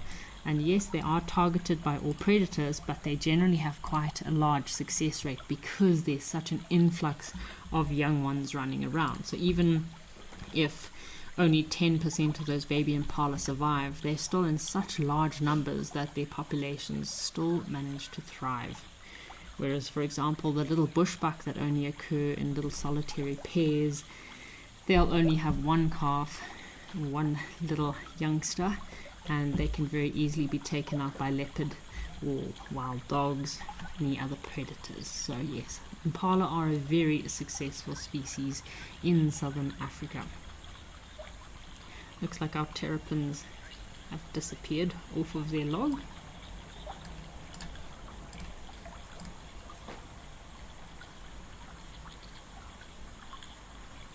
Oh, we've still got our Egyptian geese family feeding away. Do have very interesting eyes. Have a look at the eyes of these adult Egyptian geese. Very yellow with little black centers. So generally when Egyptian geese lay their eggs, they can lay anything between 5 to 12 eggs, but the success rate or survival rate is normally quite low. I'd say only 5 to 10% of their chicks will actually survive. So normally only 2, maybe 3 individuals might survive their first year. And then once they have become sexually mature, then they will pair off and disappear and find their own watering holes. They're always in pairs, male and female. Incubation period for these little guys is about 30 days, 28 to 30 days before they hatch, and the female is the one that does most of the sitting. The male will very fiercely guard the female, but generally it's only the female that will sit on the nest.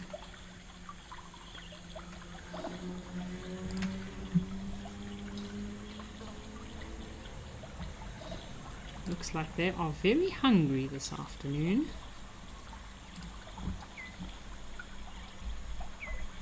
So I have a question here from Ruby, and Ruby is asking, are impala, springbok and Thompson's gazelles related? So Ruby, yes, these 3 species are related, but in slightly different ways. So all 3 of these antelope do have They are in the same family. They're in the Bovidae family, so they are distant cousins. They're not necessarily in the same genus, so they're not super closely related, but they do share a lot of common traits. All three have horns, very similar. They have very similar regurgitation or rumination digestive system, and they do have the ability to have kind of territorial behaviors. So they're very social, interesting social structures. Impalas are medium sized, springbok are quite small compared to impalas, and then of course your gazelle, I'd say, is between the size of an impala and a springbok. So all three species are very highly alert. They do practice in pronking, so they do pronk quite a lot, especially in the green season with all those youngsters. All three species do mostly graze as opposed to browse. Look at these little Egyptian geese. As they start getting older, they start losing their color, but when they just hatch, they are a bright yellow and black color. They're so busy feeding on this grass.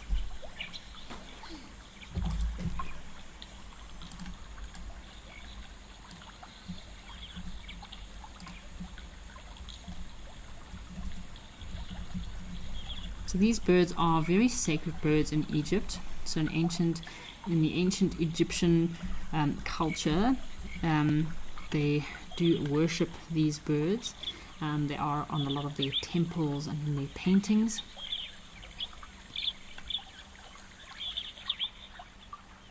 It's quite interesting. I was reading up about where these birds nest, where the Egyptian geese nest. I know most of them, I thought they nest on the ground, so they will mostly nest on the ground, but in some areas if there's competition or lots of predators, they will nest in trees, and the fledglings are then forced to leap down out of the tree once they hatch and hope that they survive that very high tumble.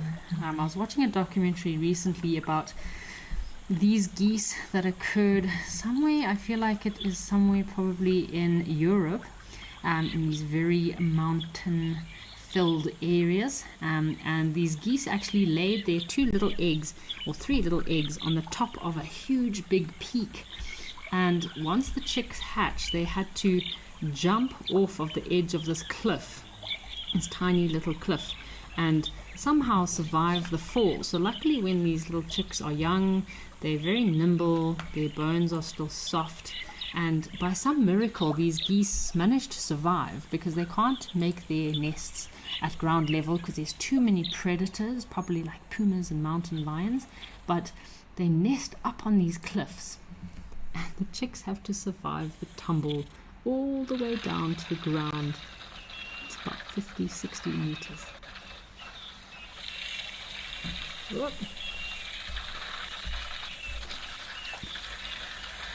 Sorry folks, I think we just lost our feed there, but we have linked across to Donyo with our beasts feeding at the waterhole. So we've got our giant elephants. I think 1 ton is no longer with us. As I predicted, he moved off quite quickly. He doesn't like to hang around for too long, the big elephant tusker, 1 ton. But we do have some beautiful elephant bulls that are still hanging around. Looks like we've got an oryx and a huge big male eland. Look at that neck. It's got some little oxpeckers on his back as well.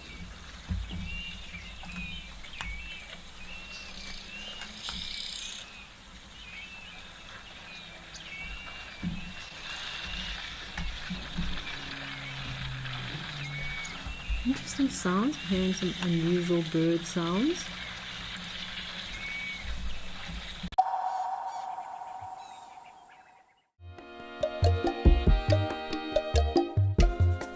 My name is Amy, and today we're going to be doing things a little bit differently.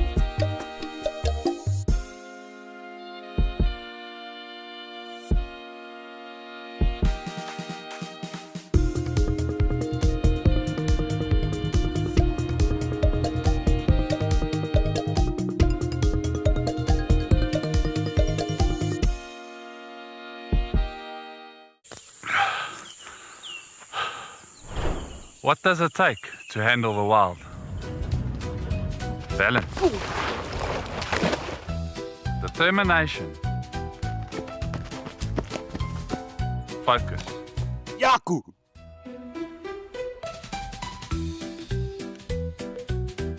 And gear that can take a beating so you don't have to.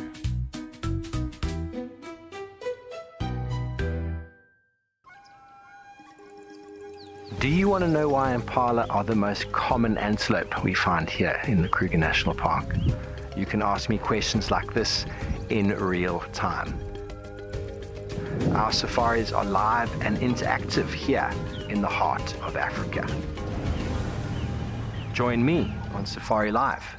Connect with nature.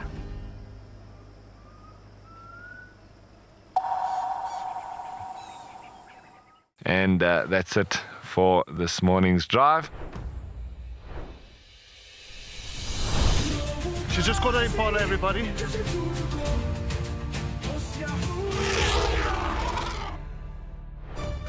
And we're going to be heading out and seeing what animals we can find.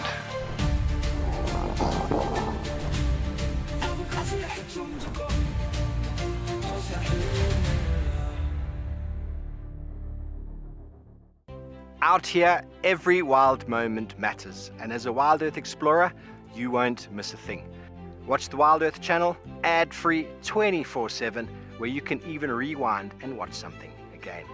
Get access to behind-the-scenes videos, fireside chats, and access to early travel offers. It is the best way to stay connected and be part of the Wild Earth family.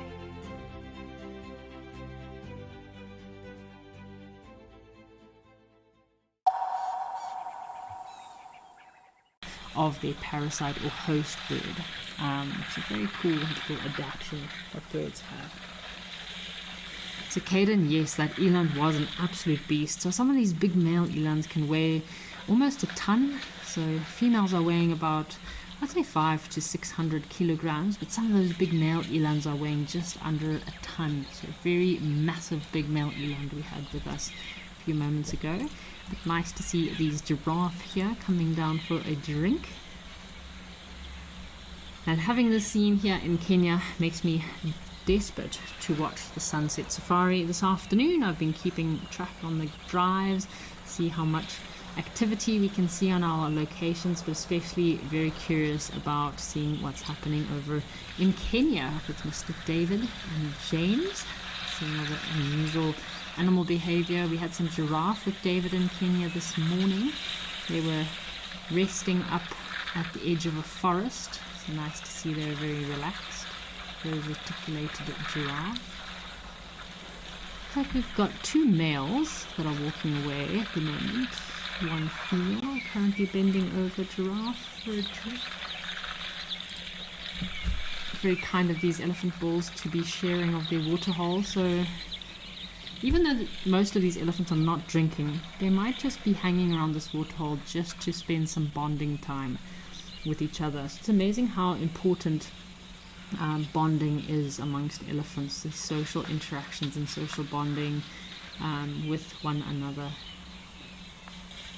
Oh, shame we've also got some warthogs looking to come in for a drink when there's a spot available.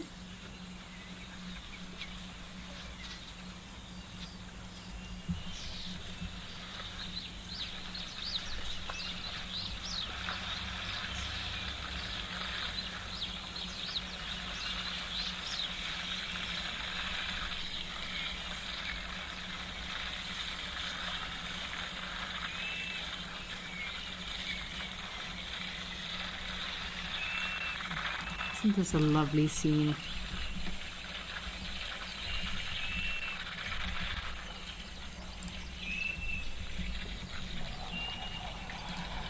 Oh, there's more elephant bulls coming in. Is this a floppy-eared elephant friend?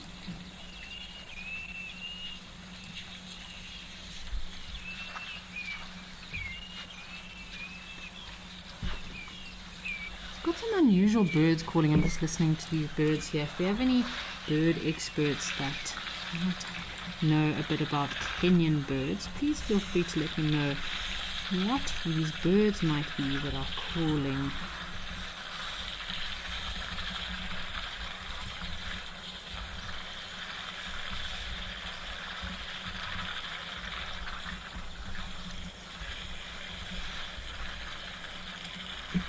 This does look like our floppy-eared elephant friend Shem. These elephant bulls, they do have a bit of a rough life. There's lots of environmental conditions out there that challenge them. But yeah, when fighting with one another, these bulls get into quite nasty altercations. This guy looks like he's probably been in a fight. I think he came off second best with that floppy ear. As you can see, he wants to come to drink, but I feel like there's a bit of a dominance. So they're communicating, these bulls. I feel like they're communicating. The bull on the left is saying that this is my waterhole. I'm enjoying my drink here. You will wait for me. And the bull on the right looks like he's sulking a little bit, like, okay. So, yeah, just amazing how little communication we can hear of these elephants. There is a project in Central African Republic in Zangabai, which is this incredible meeting and greeting place for forest elephants where they come down to drink, and they've got these recording devices out there recording sounds of elephants, and they've recorded up to 7,000 different sounds that they're trying to decode and figure out what all these sounds and communications are. So it's amazing how these elephants have such a variety of communications. There's such intelligent creatures. So Des says, it's such fantastic sounds today. The bush is alive. Yes, Des, lots of interesting sounds out there today.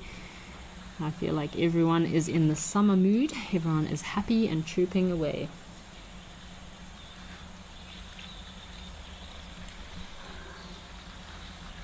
So Pauline is asking a question, how do oryx use these ridiculous straight horns? So Pauline, it's interesting how every single different antelope species has adapted its horns to fit into its lifestyle. So again, these oryx, yes, have a look at those horns. Very long, straight, almost spear-like horns are very useful when predators are jumping onto them from behind. So similar to with sable, so sable have those arcing horns that arc backwards, and if a lion jumps onto their back, those horns of theirs can be very nasty if they get stabbed. So these oryx, if you have a look at videos of oryx fighting, so the male oryx use their horns for fighting, but also they are very formidable.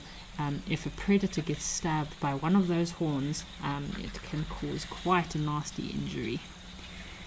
This is our one-tusked elephant friend. I think we saw him earlier in the week. Looks like he's missing his right tusk. And it could be a genetic, just a genetic issue that he had. Maybe he was born without the ability to grow a second tusk, but in many cases elephants can break and also lose their tusks as well. It can be quite painful. If you imagine an elephant with a toothache, it can be quite grumpy, but in some cases they can just lose their tusks, especially if fighting or under extreme force and pressure.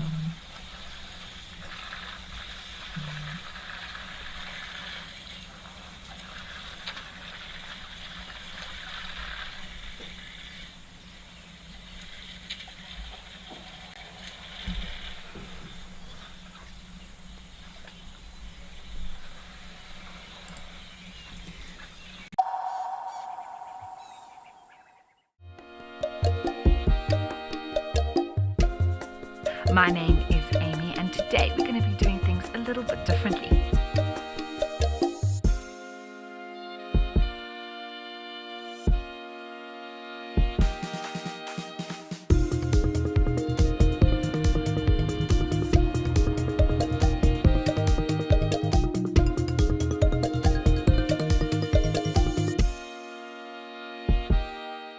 The Wild Earth Impact Foundation is a non-profit that uses the power of wildlife storytelling as a force for good. We create sustainable development projects that showcase conservation stories, empower people, and inspire environmental action. As a registered South African PBO, you can make a tax-deductible donation to the Wild Earth Impact Foundation. To find out more, visit our website. Ululuta Would you like to know at what age a buffalo calf gets its horns? These are questions that you can ask me in real time. Our safaris are live and interactive here in the heart of Africa.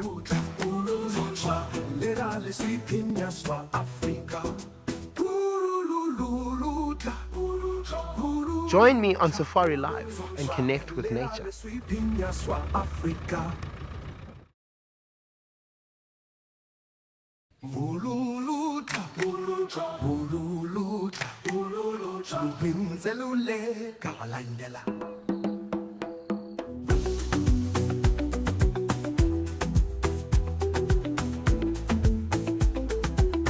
Join us on the greatest and largest game drive in the world.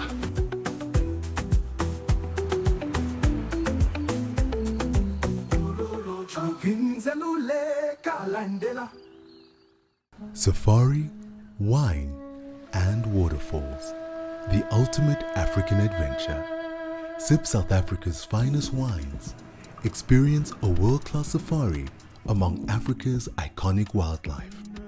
And stand in front of Victoria Falls, one of the natural wonders of the world. All this can be yours with Wild Earth Travel, where Africa comes alive.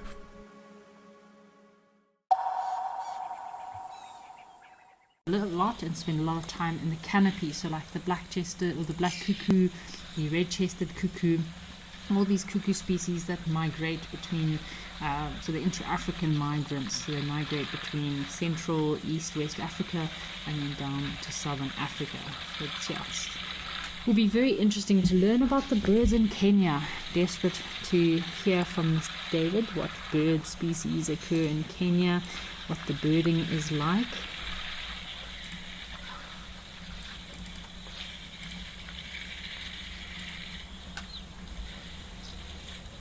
Alright folks, let's head across to Menokwenya and see what's happening in Botswana.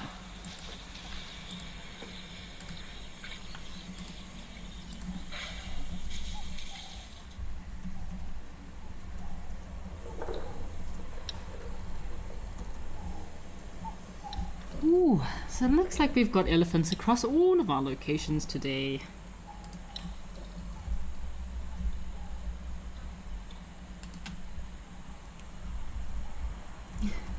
So Hannah has sent through a comment. Hannah, yes, it does seem like there is quite a queue forming at the waterhole over in Oldonyo today. Everyone is wanting to come down for a drink, cool themselves down after a very hot morning roaming around in the African bush looking for food and water.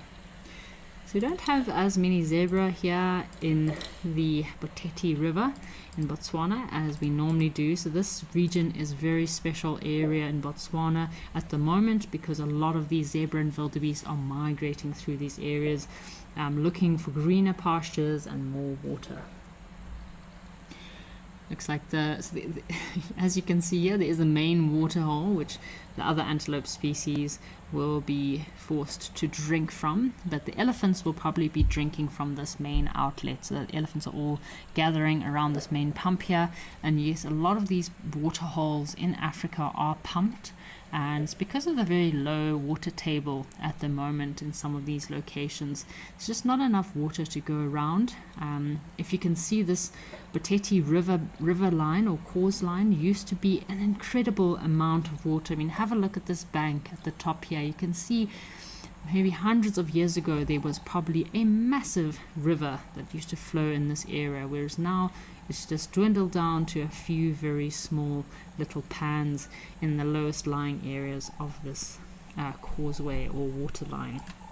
And that's where these animals will desperately stop for a drink. So as the dry season is upon us and the water levels are dwindling, it becomes harder and harder for these animals to find places to drink.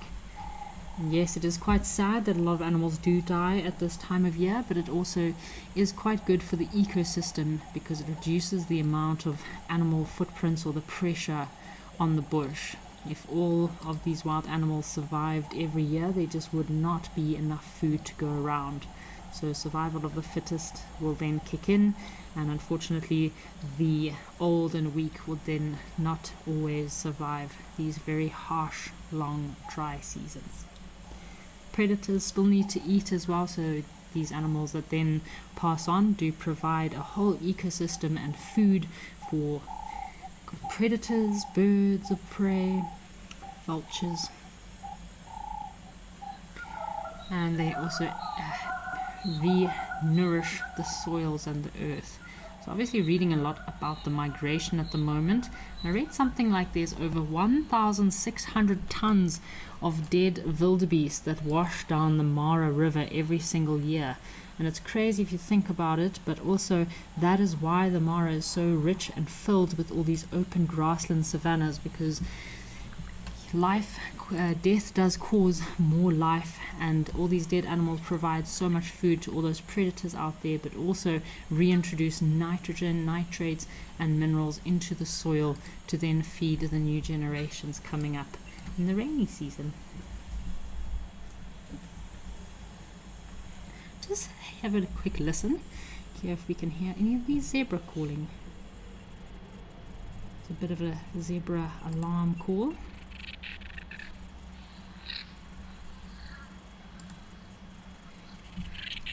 So we have a question from Justin, and Justin is asking, what does Meno Akwena mean? So Justin, it's quite cool. Meno Akwena is a Tswana phrase. So Tswana is one of the local languages spoken in Botswana, and it literally translates directly to teeth of the crocodile. So quite a cool little translation there for Meno Akwena. So Meno is teeth, and Kwena is crocodiles, teeth of the crocodile. So it's often used as a name for rivers, especially lodges in this area, or lodges that might be near a river or any water source. So quite a cool little storytelling moment there for Meno Akwena. It does symbolize strength, danger, and just the absolute force of these incredible creatures. Very descriptive name, Meno Akwena. Not too many wildebeest today, very few zebra. I'm sure the migration in Botswana through this area is probably coming to the end. I'm sure this is probably the tail end of the zebra migration through Botswana. That's through this area. They'll still be moving through other parts of Botswana in order to find these of water-rich areas, but also have enough food to go around for all these influxes of wildlife. Looks like we've got some big elephant bulls here, but also a very small breeding herd, all patiently waiting for some water.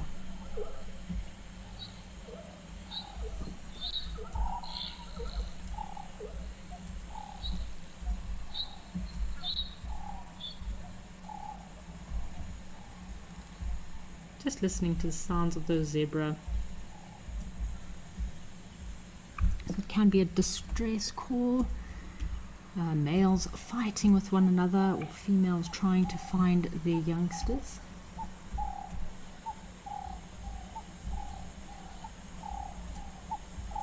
So this particular location, Meno Akwena, is located about 2 hours drive from Maun.